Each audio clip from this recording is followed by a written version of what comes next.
Top 20 headlines में आपका खैर मकदम है। मैं हूं खालिद मजीद। तो आइए नजर डालते हैं देश और दुनिया की 20 बड़ी खबरों पर। जम्मू कश्मीर अपनी पार्टी के सदर सैयद अल्ताफ बुखारी का बयान। कहा कि उमर अब्दुल्ला की क़ियादत वाली हुकूमत को शुक्र करना चाहिए कि लॉ एंड ऑर्डर इनके दायरे कार में नहीं। उन्होंने कहा कि अगर ऐसा होता तो 22 अप्रैल के वाक़े से इस हुकूमत पर बदनमा दाग लग जाता। अंजमन औकाफ जामिया मस्जिद के सरबराह मीर वाइज कश्मीर मौलवी मोहम्मद उमर फारूक ने श्रीनगर के अच्छन इलाके में कायम डंपिंग साइट को माहौलियाती सानहा करार देते हुए इंतजामिया से इस पर फौरी कार्रवाई का मुतालबा किया।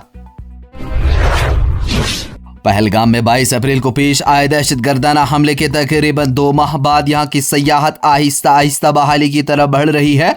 ईद के बाद से जनूबी कश्मीर के इस मशहूर सयाहती मकाम पर मकामी और गैर मकामी सैलानियों की तादाद में गैर मामूली इजाफे देखने को मिला, जिससे सयाहती सन्नत से वाबस्ता अफराद में उम्मीद की नई किरण पैदा हो गई। ईरान और इसराइल के दरमियान जारी कशीदगी के बीच ईरान में ज़ेर तालीम कश्मीरी तलबा की सलामती को लेकर वालिदैन में शदीद तशवीश पाई जा रही है। इस सिलसिले में एतवार के रोज़ दर्जनों वालिदैन ने प्रेस कॉलोनी श्रीनगर में एहतजाजी मुजाहरा करते हुए हुकूमत हिंद से अपने बच्चों की फौरी वतन वापसी को यकीनी बनाने का किया मुतालबा। नेशनल कॉन्फ्रेंस के तर्जुमान आला और रुकन असम्बली तनवीर सादिक का बयान। कहा कि उर्दू एक तारीखी ज़बान है जो जम्मू कश्मीर में गुज़श्ता 130 बरसों से राइज है। उन्होंने कहा कि नेशनल कॉन्फ्रेंस इस ज़बान को बदलने नहीं देगी। उन्होंने इन बातों का इजहार एतवार को यहाँ एक तकरीब में नामा निगारों के साथ बातचीत के दौरान किया। मरकजी वज़ीर ख़ज़ाना निर्मला सीतारमन ने अपने 3 रोज़ा दौरा लद्दाख के दौरान एतवार को लेह में मकामी खुददार रोज़गारों के ग्रुप्स और मकामी कारोबारी अफराद की जानिब से मुनक्किदा हैंडीक्राफ्ट्स हैंडलूम मसनूआत की नुमाइश का दौरा किया। उन्होंने कहा कि हुकूमत हिंद लद्दाख में हर शोबे में जामे और हिमाजह तरक्की के लिए है पुरअज़्म। उत्तराखंड के रुद्रप्रयाग के गौरीखंड इलाके में एतवार को एक हेलीकॉप्टर हादसे में पायलट समेत 7 लोगों की मौत हो गई। हेलीकॉप्टर 5 अकीदतमंदों और मंदिर कमेटी के एक मुलाजिम को बाबा केदारनाथ के दर्शन कराने के बाद वापस जा रहा था। हिंदुस्तान में कोविड-19 के मौजूदा मरीजों की कुल तादाद एतवार के रोज 7,400 से घटकर 7,383 हो गई। गुज़श्ता 24 घंटों के दौरान जेर इलाज मरीजों की तादाद 17 कमी आई। मरकजी वजारत सेहत की तरफ से आज सुबह जारी करदा एदाद शुमार के मुताबिक इस इन्फेक्शन की वजह से 10 लोगों की जान चली गई। Aircraft accident investigation bureau Uttarakhand के केदारनाथ धाम से गुप्तकाशी के लिए प्रवास के दौरान बेल 407 हेलीकॉप्टर आज सुबह हादसे की शिकार की तहकीकात करेगी। सरकारी मालूमात में कहा गया है कि 15 जून को बेल 407 हेलीकॉप्टर BTV के केदारनाथ से आर्यन हेलीपैड गंगा काशी के लिए ऑपरेशनल परवाज पर था। एयर इंडिया ने अहमदाबाद तैयारे हादसे में हलाक होने वालों के लवाहिकीन को 25 लाख रुपए या 21,000 पाउंड देने का ऐलान किया। एयर इंडिया ने एक्स पर एक पोस्ट में लिखा कि एयर इंडिया इन मुसाफिरों के खानदानों के साथ यकजहती के लिए खड़ा है जो इस अलमनाक हादसे में अपनी जानें गंवा बैठे।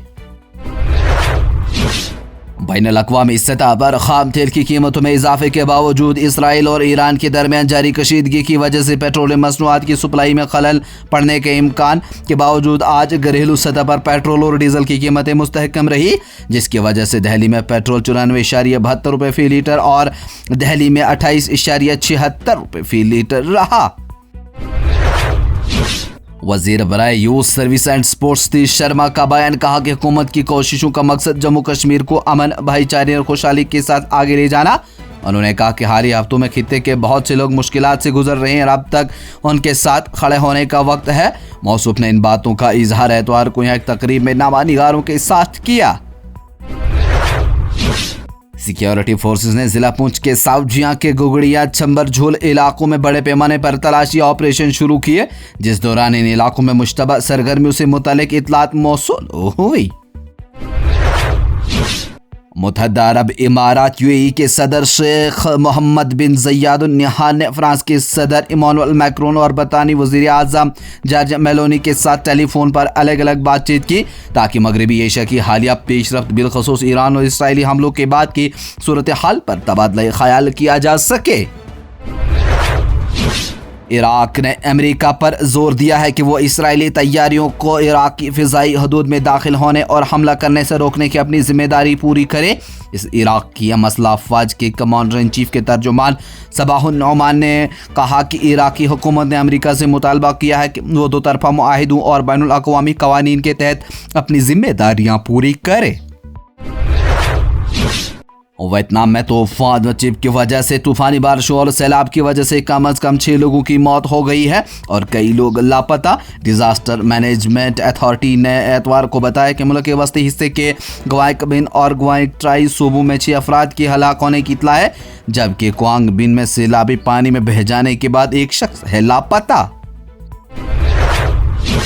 अमेरिका में ट्रंप इंतजामिया ने इमिग्रेशन एजेंटों को हिदायत दी है कि वो फार्मों, रेस्टोरेंट और होटलों में गिरफ्तारियां बंद करें और इन खदशात के दरमियान हालिया इमिग्रेशन क्रैकडाउन से इनकी सनतों को नुकसान पहुंच रहा है।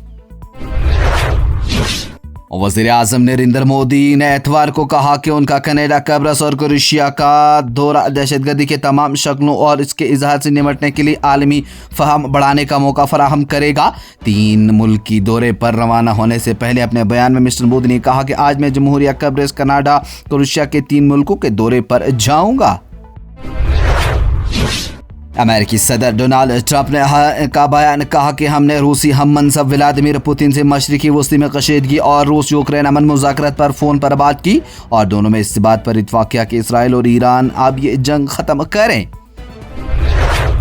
ये प्रोग्राम आप तक पहुंचाने में हमारे साथ ताउन किया है स्टार हॉस्पिटल सनत नगर बाईपास श्रीनगर ने, क्योंकि आपकी सेहत है हमारी तरजीह। इसके साथ ही टॉप 20 हेडलाइंस का ये मरहला हुआ इख्तिताम। लेटेस्ट अपडेट के लिए देखते रहिए न्यूज़ इनसाइडर 24/7।